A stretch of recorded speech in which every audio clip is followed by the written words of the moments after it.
Hi there, welcome to this Elkchemist chemistry video talking about the extraction metals, specifically the electrolysis of aluminium oxide. This is an excellent case study for the extraction metals GCSE topic, but also for electrolysis as well. So this is a diagram of an industrial scale electrolysis of aluminium oxide setup. A couple of key things going on here. First of all, we have our electrolyte itself.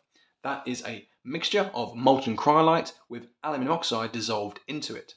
And that will have free-flowing aluminium Al3+ ions and O2- ions within that molten liquid. Now let's have a look at the electrodes themselves. First of all, the positive electrodes known as the anodes. They are made of massive blocks of graphite that have become positively charged. Those will be attracting the negatively charged oxide ions towards them. And for some reason, it seems that they are also producing carbon dioxide and wearing away over time. We'll discover why that is later on. The negatively charged electrodes, known as the cathodes, are also made of graphite, and they're actually lining the interior of this container. Now those will be attracting the positively charged aluminium 3+ ions towards them and converting them into aluminium atoms. And that is leaving the container as a molten liquid of aluminium running out the bottom here. And that's the key component we want to collect. That is the metal of interest wanted from this extraction process. The most common aluminium ore found on the planet is known as bauxite, with the chemical formula Al2O3. An ore is effectively a rock deposit containing a metal compound with enough of the metal compound being present to make it economically viable to extract that metal.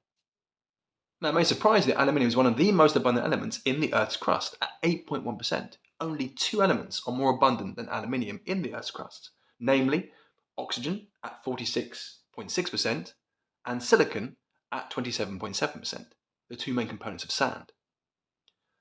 Aluminium is actually more abundant than iron at only 5%, and yet we've been extracting iron for thousands of years compared to a relatively recent ability to extract aluminium effectively since the late 1800s. So why is it much harder to extract aluminium than iron? Well, unfortunately, aluminium is actually more reactive than carbon. So unlike for iron, for example, carbon would not be able to reduce aluminium oxide to aluminium because carbon is less reactive than the aluminium. So that leaves us with the process of electrolysis, i.e. the breaking down of a compound using electricity, and that would allow us to extract the aluminium from aluminium oxide. We have a problem. Purified bauxite, the ore of aluminium we find, has a very high melting point, 2000 degrees plus. So we try to melt this purified ore, it would take extreme heating, and the operating costs of the process would become extraordinarily high, making the process very expensive and actually economically not viable for the actual value of the metal extracted, the aluminium itself. We need a better method than this. Fortunately, nature came to our aid in the form of cryolite, a naturally occurring mineral that contains aluminium, Na3Al(F6). Now, cryolite melts at approximately 800-900 degrees centigrade, much lower than bauxite. If we melt cryolite, we can use it as a molten solvent to dissolve bauxite into it, and this lowers the required temperature for the process of electrolysis to occur, and therefore lowers the operating costs at which the electrolysis of aluminium oxide can take place, solving our expense problem.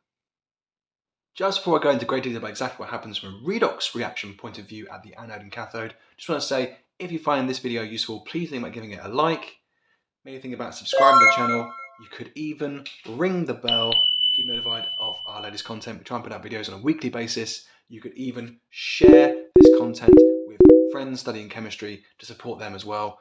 As much as possible, I'm just trying to support the community in learning new ideas in chemistry, and your support is hugely appreciated. It helps motivate me to carry on. So thank you so much in advance, and let's carry on. Now let's zone in on exactly what happens at the cathode from a redox reaction point of view. Remember, the original compound was Al2O3. That means it's comprised of aluminium 3+ ions and oxide 2- ions.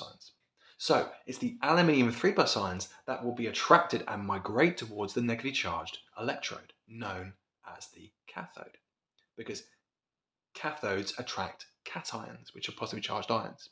When those aluminium 3+ ions arrive at the negatively charged cathode, they will be picking up electrons from that negatively charged electrode. The graphite electrode is negative because it has an abundance of negatively charged electrons to give to the aluminium ions as they arrive.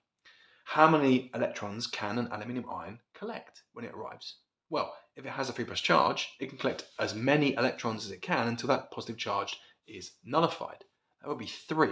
To remove a 3 plus charge, you would need to collect 3 negative 1 electrons. In doing so, the aluminium ion is converted back to an aluminium atom. The aluminium atom has no overall charge and will be deposited as a molten liquid as they build up, and though that molten liquid is collected as our pure aluminium. And this process is known as a reduction because in terms of oil rig, reduction is the gain of electrons by a chemical species across the course of a chemical reaction, in this case, across the course of an electrolysis process. Now let's look in granular detail what's going on at the positively charged anode. So here is our graphite positively charged anode, and this will be attracting oxide 2- ions towards it.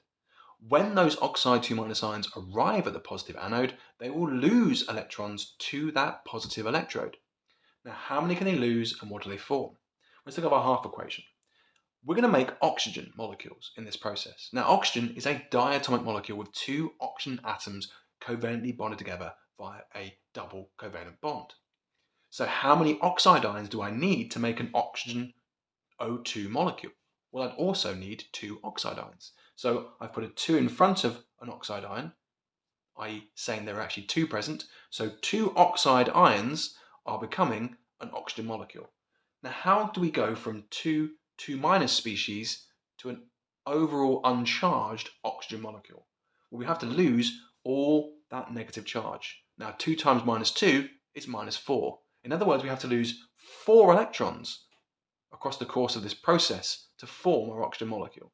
That's why our half equation here is actually saying. It's saying 2 oxide ions, 2 oxide 2- ions, are becoming an uncharged oxygen molecule because they have lost 4 electrons in that process. If the electrons appear on the right-hand side of a ionic half equation, they are being lost, not gained. So these are 4 electrons being lost to form our oxygen molecule from the original 2 oxide ions. This process is known as an oxidation because oxidation is defined as the loss of electrons according to our oil rig mnemonic.